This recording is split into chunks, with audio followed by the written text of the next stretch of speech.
Pues bienvenidos un domingo más y continuamos en el ciclo de predicaciones acerca del Sermón del Monte. Los versículos 27 al 32 del capítulo 5 de Mateo tratan dos temas que han dado mucho que hablar, que discutir, que escribir dentro de la Iglesia: el adulterio y el divorcio. No hay nada más complicado que las relaciones personales. Y el matrimonio es uno de esos espacios donde más conflictos hay. Y no hay nada más duro y más difícil y más traumático en un matrimonio que el tema del adulterio y el tema del divorcio. En un matrimonio se unen dos personas, cada una de ellas viene de dos familias diferentes, con sus problemas, con sus manías, con sus formas de hacer, con su educación, con su trasfondo, pero también con sus ilusiones, con sus proyectos, con sus sueños, con sus expectativas de lo que va a ser la nueva vida en común y el nuevo hogar, y cómo va a ser esa relación con su pareja y con la familia de la pareja, y cómo va a cambiar su vida. Y se viene con esa ilusión que a veces choca con la realidad y no se corresponde, ¿verdad?, con los planes y con las ilusiones que se tenían. Yo sé que hablar sobre este tema en particular es muy complicado y es difícil. No hay nada más devastador que un divorcio. Y por muy racional que sea la forma en la que dos personas deciden terminar ese matrimonio, el divorcio es un fracaso, un trauma doloroso y es devastador, mucho más si se tienen niños. Y soy muy consciente del dolor que esto genera. Todos tenemos personas muy cercanas a las que amamos que han pasado por estas circunstancias. Así que vamos a hablar de este tema, y vamos a hablar porque es importante. Está en la palabra de Dios y está en el Sermón del Monte, y no podemos pasar por encima de esto por ser un tema complicado. Tenemos que ir a la palabra de Dios y tenemos que meditar y reflexionar, pero no por eso dejar de ser sensibles a las personas que han pasado por este tema o que están inmersas en esta situación, y que se les hace aún más doloroso reflexionar sobre ello. Yo creo que es necesario y que es muy importante que este tema lo veamos y que nos sirva, por una parte, a los que todavía no han llegado a ese momento del matrimonio y de empezar una vida juntos, y pensar y reflexionar sobre el peso tan importante, el peso específico que tienen las decisiones, ¿verdad? A los que estamos en pareja, valorar lo que tenemos, y a los que han tenido que pasar por ese desierto y por esa prueba del divorcio, pues poder reconstruir una vida, mirar el pasado, aprender y ver el futuro con esperanza. Creo que Jesús tenía un interés especial en hablar de estos temas, y como vamos a ver, no siempre se ha hablado y se ha enseñado acerca de estos textos con la perspectiva que yo creo que Jesús tenía cuando habló de ellos. Por eso vamos a acercarnos hoy, y creo que es importante que abramos nuestro corazón y nuestra mente a lo que el Señor tiene que decirnos. Si me acompañáis en la palabra de Dios, vamos a leer Mateo 5, versículos 27 al 32. Dice así la palabra de Dios: «Sabéis que se dijo, no cometas adulterio, pero yo os digo que el que mira con malos deseos a la mujer de otro, ya está adulterando con ella en el fondo de su corazón.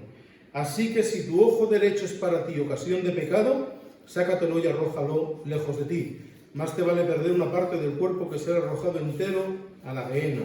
Y si tu mano derecha es para ti ocasión de pecado, córtatela y arrójala lejos de ti. Más te vale perder una parte del cuerpo que ser arrojado entero al infierno», ¿verdad? También se dijo: «El que se separe de su mujer debe darle acta de divorcio. Pero yo os digo que todo aquel que se separa de su mujer, salvo en el caso de inmoralidad sexual, la pone en peligro de cometer adulterio. Y el que se casa con una mujer separada también comete adulterio». Hasta aquí la palabra del Señor. Al igual que en el caso anterior que vimos hace unas semanas, las antítesis que nos encontramos en el Sermón del Monte nos llevan al punto en el que Jesús no solo condena el acto del adulterio que ya condenaba Moisés verdad de la ley, sino que además le da esa vuelta de tuerca y dice que solamente con el hecho de desear a la mujer de otro ya se está cometiendo ese adulterio. No hace falta llegar a la acción, sino que el deseo indecente en la mente ya está llevándote al pecado.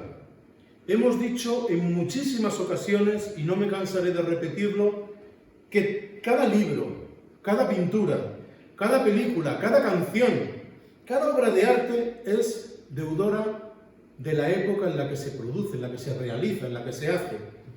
Lo que hace unos años era totalmente normal y aceptable dentro de la sociedad, hoy nos parece retrógrado, una locura y una barbaridad. Por ejemplo, hasta el 2 de mayo de 1975, yo ya estaba gateando, los requisitos para abrir una cuenta en el banco eran ser hombre, mayor de edad y con DNI en vigor. Ese día, el 2 de mayo de 1975, se aprobó la /14/1975 que permitía a las mujeres ir al banco y abrir una cuenta sin estar tuteladas por su padre, por su marido o, en el caso de que no tuvieran padre, por un hermano o un tío. Mayor de edad con el DNI en vigor.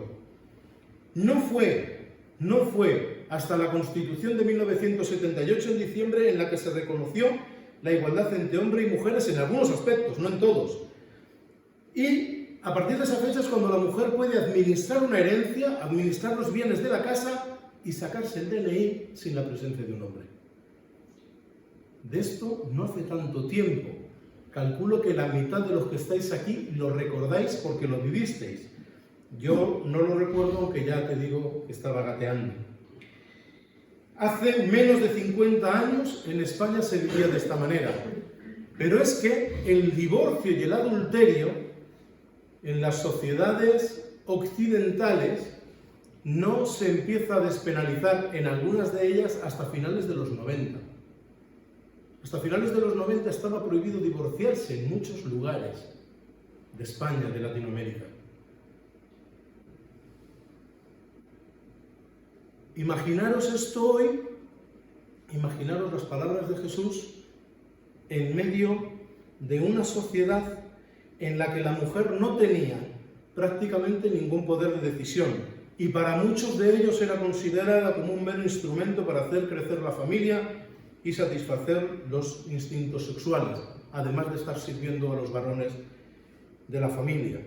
No es de extrañar que Jesús estos dos temas los hable dirigiéndose únicamente a los hombres, porque son los hombres los únicos que tenían la potestad de tomar decisiones en este tema. Por eso os decía hace un momento que hay que leer la Biblia siendo conscientes de que la Biblia es deudora de la época en la que fue escrita. ¿Por qué saltan feministas? ¿Por qué a Jesús no le dice a las mujeres? Porque las mujeres no tenían nada que hacer en este momento. Son los hombres los que podían dar carta de divorcio, son los hombres los que tomaban las decisiones en este aspecto. La mujer era un mero instrumento, un cero a la izquierda. Recordad que había una oración judía que decía: gracias Dios, porque no me has hecho ni gentil, ni perro, ni mujer. Imaginaros, dentro de este contexto nos acercamos a lo que acabamos de leer, ¿verdad? Sin embargo, Jesús siempre mostró una sensibilidad especial hacia las mujeres. De hecho, cada vez que interactuaba con ellas y se relacionaba con ellas, lo hacía dándoles la dignidad y dándoles el reconocimiento que merecían. Jesús miró con misericordia a la mujer sorprendida en adulterio, a la mujer con el flujo de sangre que se le acerca y le toca en medio de la multitud, a Marta y a María, a la mujer que le dio agua en el pozo. Cada vez que hablaba con una de ellas, les respetaba y mostraba esa dignidad, las reconocía ese poder de decisión, hablaba con ellas de tú a tú.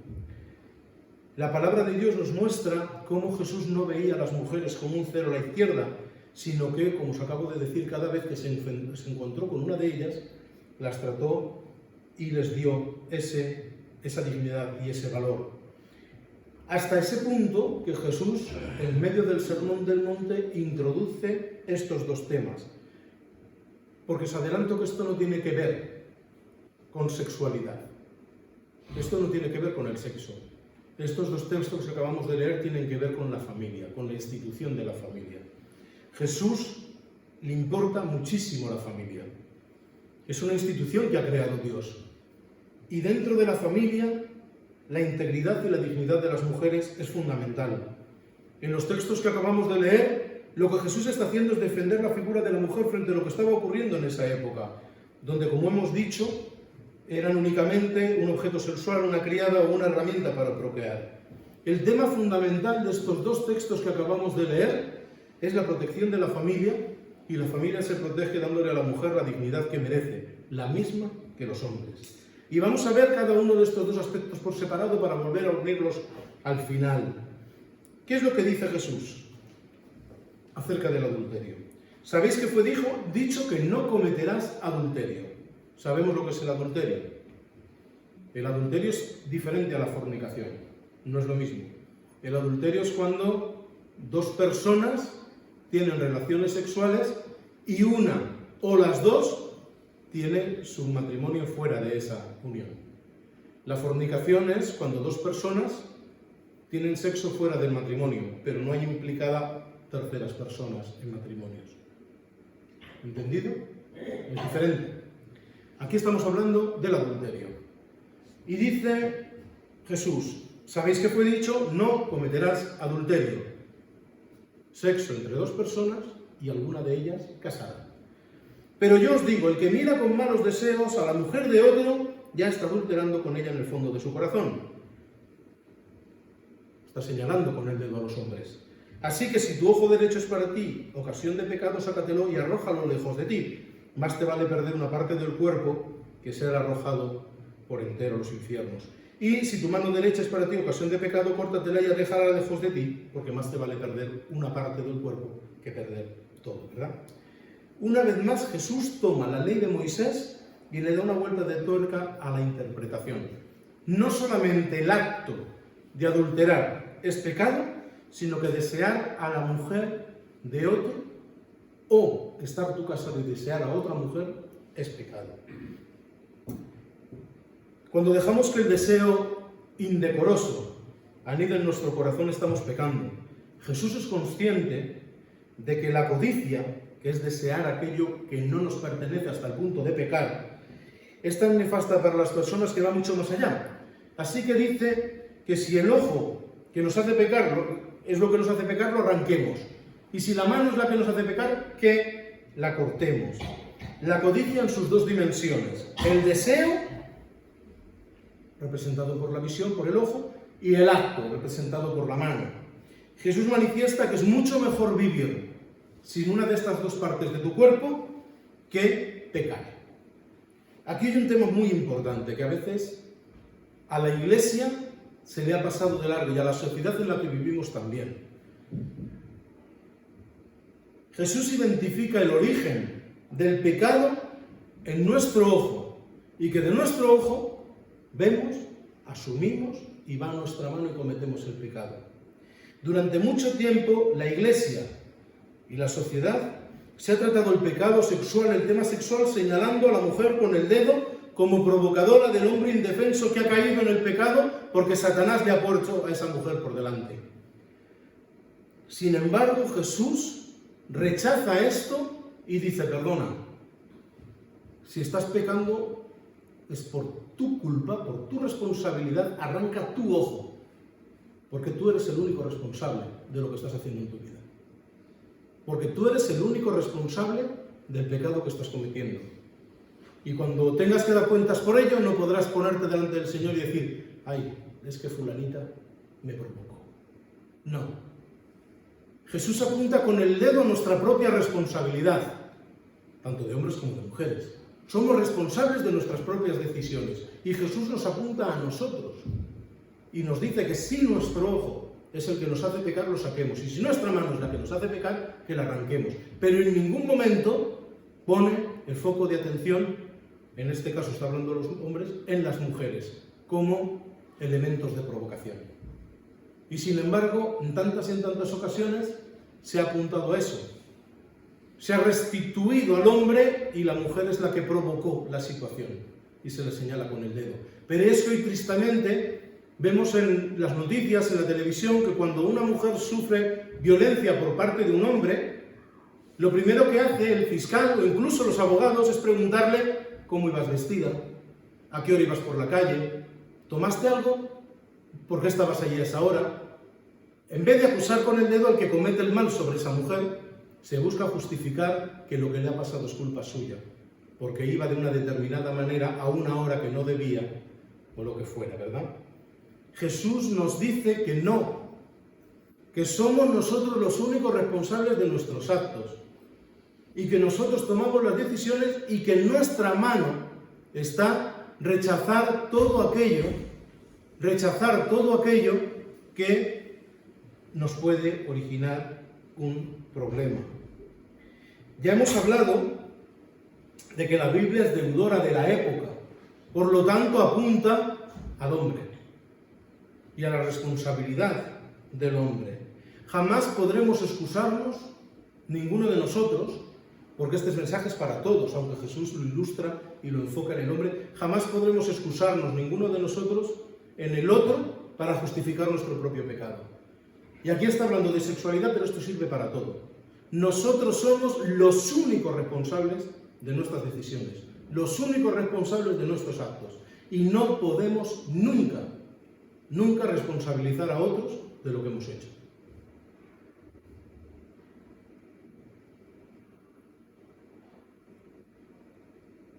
Ahora viene el otro punto, el del divorcio. El que se separe de su mujer debe darle carta de divorcio.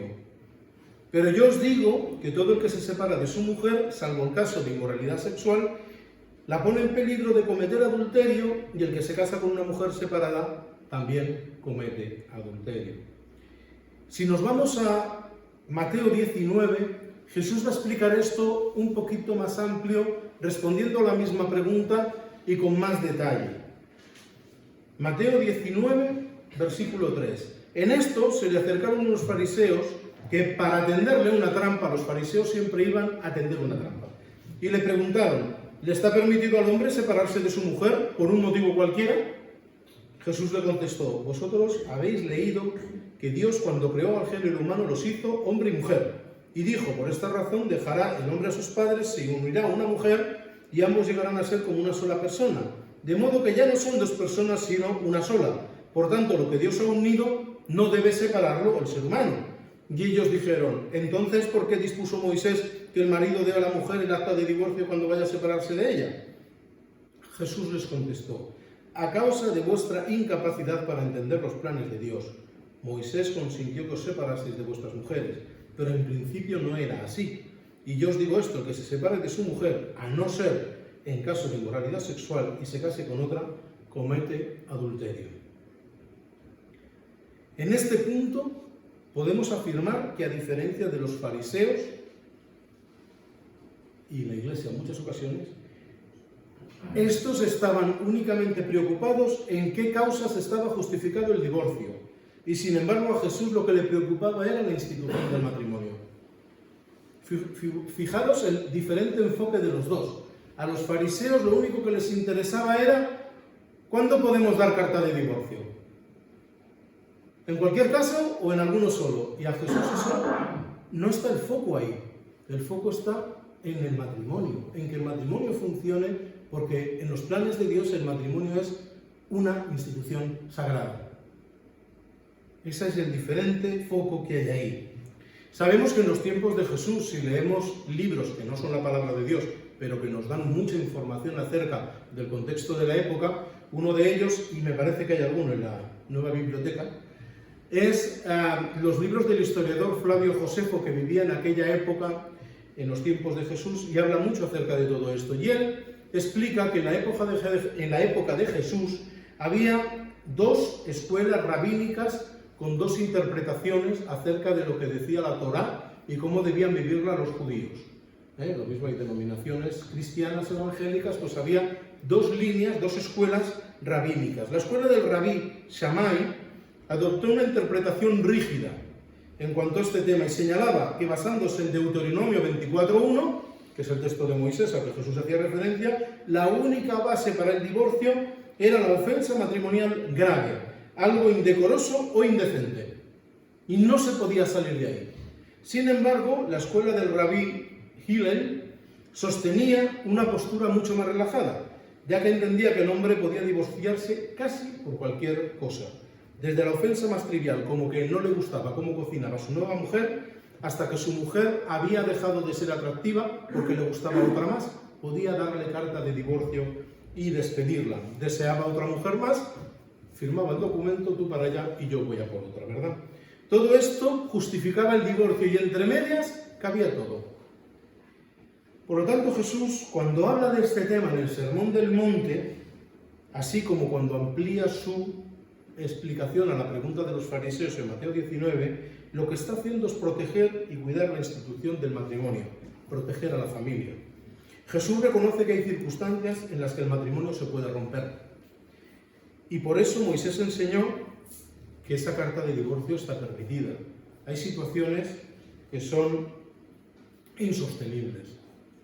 Y aquí se habla de infidelidad, de inmoralidad sexual.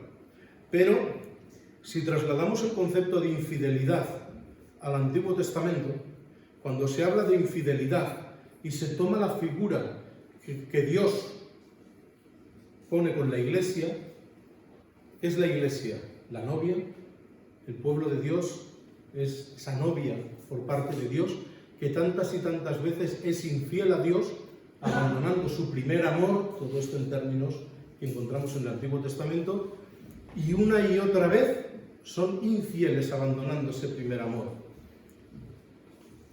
La infidelidad no solo ocurre cuando uno se mete en la cama de otro. Acabamos de ver que el Señor ya nos dice, en el texto anterior, que solamente con pensarlo ya se está pecando. Y si ya se peca de adulterio, se peca de infidelidad a la pareja. Por lo tanto, cuando se abandona ese primer amor, ya hay algo que se rompe. Y sí es verdad que hay cosas que se pueden reconstruir, pero hay otras cosas que son muy difíciles de reconstruir. Y Dios es consciente de que eso es así. Y Jesús es consciente de que eso es así. Pero también es consciente de que el matrimonio y lo que hay dentro del matrimonio no debe romperse a la primera de cambio. El adulterio y la traición a la promesa de fidelidad que se da en el matrimonio es la única causa que parece el Señor aceptar como causa de divorcio. Y esto a nosotros nos parece muy lejano, pero en aquel momento para Jesús es una apuesta clara por la familia y una protección especial hacia las mujeres, por varias cuestiones. En primer lugar, el único que podía dar carta de divorcio, ¿quién era? El hombre. El hombre podía dar carta de divorcio, la mujer tenía que aguantar carros y carretas, no tenía derecho a nada. ¿Recordáis aquel episodio en la que el Señor va a una fuente, a un pozo, a beber, y se encuentra una mujer samaritana y le pide agua, y empiezan a conversar acerca del agua que yo te voy a ofrecer, te quitará la sed por siempre, le dice el Señor. Está hablando del agua eterna, de la conversión, y ella le dice que conoce las Escrituras, que ella cree en Dios y sabe que vendrá el Mesías. Y en un momento dado de la conversación, Jesús le dice, ve a buscar a tu marido y que venga. Y ella, ¿qué le responde? No tengo marido. Y Jesús le dice, bien dices, no tienes marido porque con el que estás ahora no es tu marido, pero has tenido 5 ya. 5 maridos. Ella se queda sorprendida y lo reconoce entonces como Mesías. ¿Qué ocurría con esa mujer? Los samaritanos eran una religión en aquella época diferente a los judíos, tenían muchos conflictos entre ellos, pero para que entendamos una cosa, creían en Dios, creían en Yahvé, y lo único que reconocían es que los primeros 5 libros de la Torá, los libros escritos por Moisés, eran la palabra de Dios. Todo lo demás no lo reconocían, pero sí que reconocían que esos primeros 5 libros, el Pentateuco, era la palabra de Dios. Y ahí estaba todo lo que era la enseñanza acerca del divorcio y acerca de rechazar a la mujer que estamos viendo esta mañana. Así que esa mujer había sido rechazada por 5 hombres. No nos dice por qué. Tampoco el Señor le dice, como en otras ocasiones, vete y no peques más. No la acusa de pecado. Esa mujer había sido rechazada por 5 hombres. Eran los únicos que podían darle la carta de divorcio. Ella nunca pudo tomar esa decisión. Lo que sí puedo decidir es que ella no se casaba más. Y estaba con uno y no era su marido. ¿Por qué? Porque ya no iba a ser rechazada más. Pero en esas 5 oportunidades anteriores no nos dice la Biblia porque no se mencionan hijos. Igual no podía tener hijos. Y pasado un tiempo decían fuera, que yo lo que quiero es descendencia. A lo mejor no cocinaba bien. No lo sabemos.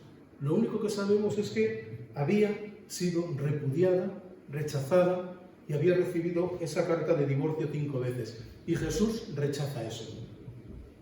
Jesús rechaza eso y nos apunta a nosotros y nos dice, sois responsables de vuestras decisiones. Y una mujer no es algo que se pueda usar y tirar según la conveniencia. Y esto hay que protegerlo. Así que la única causa justificada va a ser la infidelidad. Y le pone un coto a todas estas barbaridades que se estaban cometiendo contra las mujeres. Figuraros el valor que tenían las mujeres para los fariseos en aquella época, que no dudan en engañar a una de ellas para preguntarle a Jesús, mira, le hemos pillado en adulterio, ¿la matamos a pedradas o qué hacemos con ella? Eso significaban las mujeres para ellos. Y Jesús hace todo lo contrario, les pone en valor que de verdad tienen. Porque Jesús apuesta por la familia, porque Jesús apuesta por el matrimonio, porque Jesús lo que nos está diciendo que eso es una institución sagrada. Y lo repite Él, y lo que ha unido Dios no lo debe separar el hombre. Es verdad que luego nos chocamos con la realidad, es verdad que luego las personas pecan y las personas se equivocan, pero para el Señor, esto es importante. Y es importante que esté ahí, y es importante apuntar con el dedo y decir, no podemos vivir como nos da la gana en esta cuestión que es sagrada para Dios. Y si no, pues no te cases, continúa diciendo el texto de Mateo 19. Si no vas a poder vivir de esta manera, no lo hagas.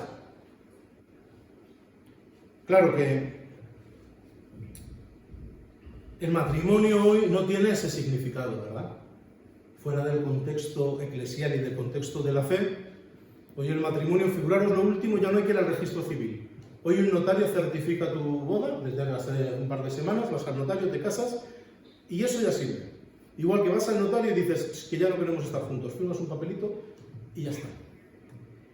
Abandonamos nuestro hogar, nos unimos a otra persona, a formar otro hogar, salimos, entramos. Sin embargo, para Dios, estas cosas hay que tomárselas en serio. ¿Y qué manera está proponiéndonos el Señor para tomarnos en serio la institución del matrimonio? Respeto lo primero, respeto a la persona que tenemos al lado. Porque valemos lo mismo los hombres que las mujeres. Porque tenemos el mismo valor delante del Señor. Ya no hay distinción entre judío y no judío, ni esclavo ni libre, ni varón ni mujer. En Cristo Jesús todos sois unos. Sois uno, dice Gálatas 3:28. ¿Somos diferentes? Claro que somos diferentes. Físicamente, somos diferentes, hormonalmente, emocionalmente, pero somos iguales delante del Señor. Tenemos el mismo valor delante de Dios. Por lo tanto, ese mismo respeto y esa misma actitud que nos está pidiendo el Señor en este texto a los hombres que tengan con las mujeres deben tener con los hombres, haciendo ese salto en el tiempo. Respeto, responsabilidad ante las decisiones que tomamos. Y si estás en este punto de tu vida en que todo eso ha pasado y has tenido que pasar por ese desierto, tienes la oportunidad que a partir de hoy las cosas salgan bien. Que a partir de hoy sí tomes esas decisiones bien. Y os he dicho al principio que este es un tema delicado, porque el tema de las relaciones es muy difícil, porque en las relaciones hay dos personas, y hay ocasiones que esas dos personas se unen con una serie de ilusiones, proyectos y demás, y es una la que toma la decisión de ir por otro camino. Todos hemos de asumir nuestra responsabilidad cuando hay una situación así. Todos hemos de asumir nuestra parte de responsabilidad. Pero también os digo que creo firmemente que cuando intentamos hacer las cosas bien delante de Dios, Aunque las cosas no puedan salir como nosotros queremos, eso Dios lo sabe. Eso Dios lo sabe. Y Dios sabe que hay otros factores, y Dios nos mira con misericordia. Así que a nosotros lo que nos toca es mirar con misericordia, restaurar, no acusar, no señalar y no juzgar. Intentar que a las personas que pasan por estas circunstancias no se las estigmatice ni se las señale como en la palabra de Dios parece que sucedía. Nosotros tenemos que darle una vuelta a esto dentro de la Iglesia y dejar de pensar qué justifica que aceptemos o no aceptemos un divorcio, olvidarnos de esto y apostar por el matrimonio, y apostar por la institución, y no buscar excusas para que la institución se rompa, sino que trabajar para que la institución del matrimonio sea aquello que Dios quiere que sea. Porque Jesús nos acaba de decir en Mateo 19 que al principio esto no era así, que en los planes de Dios no estaba que hubiera un divorcio. Que eso está, ¿por qué? Por nuestra responsabilidad, por nuestra terquedad, por nuestra actitud como personas que pecamos y nos equivocamos. Por lo tanto, si en el plan original de Dios es que el matrimonio sea para toda la vida, nosotros vamos a luchar por eso. No vamos a centrarnos en,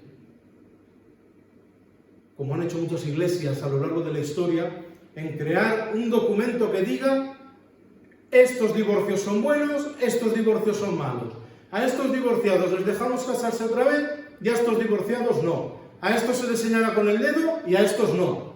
A estos se les echa de la iglesia, bueno, a estas se las echa de la iglesia y a estos se les perdona. No es a eso a lo que nos llama el Señor.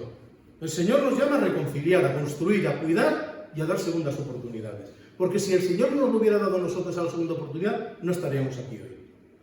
En muchos aspectos de nuestra vida. Y cada uno sabe delante de Dios en qué cosas el Señor te ha mirado con misericordia, te ha perdonado, te ha restaurado y te ha permitido ir adelante. Por lo tanto, cuando nos acercamos a un texto así en la palabra de Dios, la única palabra que queda al final es la de misericordia. Amor, comprensión y un futuro con esperanza con el Señor a nuestro lado. Nosotros no estamos aquí como iglesia para condenar a nadie, ni para juzgar quién puede y quién no puede. El Señor deja claro en su palabra lo que es bueno y lo que es malo. Pero también dice el Señor en su palabra que si nos arrepentimos, el Señor nos perdona. Que si buscamos andar en sus caminos, el Señor nos acompaña. Y que el Señor no deja a sus hijos jamás, aunque se equivoquen. Y si no, mira la historia del pueblo de Israel en el Antiguo Testamento o la historia de muchos creyentes en el Nuevo. La fidelidad del Señor es absoluta y las nuevas oportunidades por parte de Dios también. No sé cuántas veces el pueblo de Israel le dio la espalda al Señor. Apenas 2 o 3 días después de salir de Egipto liberado, ya querían volver a la vida anterior, a la esclavitud y a estar lejos de Dios. ¿Y qué hizo el Señor? Perdonar, y perdonar, y perdonar, y cuidar, y restaurar, y dar nuevas oportunidades. De eso se trata. De eso se trata la Iglesia. De perdonar, de cuidar y de dar nuevas oportunidades. Esta no es una Iglesia que señale con el dedo, ni que juzgue, ni que acuse. El juicio le pertenece a Dios. Es verdad que tampoco esto va a ser campiquipú y que todo el mundo haga lo que le dé la gana. La palabra de Dios está ahí. Está para servirla, está para seguirla, está para obedecerla, porque es lo que Dios quiere que tengamos. Pero detrás de todo esto está la misericordia de Dios, para cada uno de nosotros, para cada una de nuestras vidas y de las personas que tenemos cerca. El pasado está pasado, no hay nada que podamos hacer. Ahora, lo que viene por delante sí podemos hacerlo de una manera diferente. Lo podemos hacer de una manera diferente si hemos fracasado en nuestro matrimonio, lo podemos hacer de una manera diferente si no hemos fracasado en nuestro matrimonio, pero también hemos tenido problemas, lo podemos hacer de una manera diferente en todo lo que nos hayamos equivocado, porque el Señor nos permite arrepentirnos y seguir hacia adelante. Valoremos, de verdad, démosle el valor que tiene a la institución que es la familia. Lo que significa el matrimonio y sobre todo el valor que tienen las personas. Dignidad, amor, respeto y un proyecto bajo el paraguas y la bendición de nuestro Señor. Vamos a orar. Señor y Padre, te damos muchas gracias por tu palabra. Te pedimos, Señor, que nos des la sabiduría y el entendimiento, Señor, cada día que tu Espíritu Santo nos ilumine a entender qué hay detrás de cada una de tus palabras, comprender el mensaje que tú nos estás dando, Señor, y entender tu voluntad para nosotros hoy. Ayúdanos, Señor, a mirarnos todos con la misericordia y con el amor con el que tú nos has mirado antes, Señor. Ayúdanos a perdonarnos y ayúdanos a mirar hacia adelante con esa esperanza y esa expectativa de que tú, Señor, no nos dejas nunca. Restaura, Señor, las vidas que necesitan ser restauradas, las familias que necesitan ser restauradas, Señor, y que la Iglesia sea ese hospital donde las familias y las personas que necesitan curarse encuentran esa cura, Señor, que eres tú. Bendito y alabado seas sobre todas las cosas, Señor. Guárdanos y guíanos en tus caminos siempre. Amén. Amén. El Señor los bendiga a todos.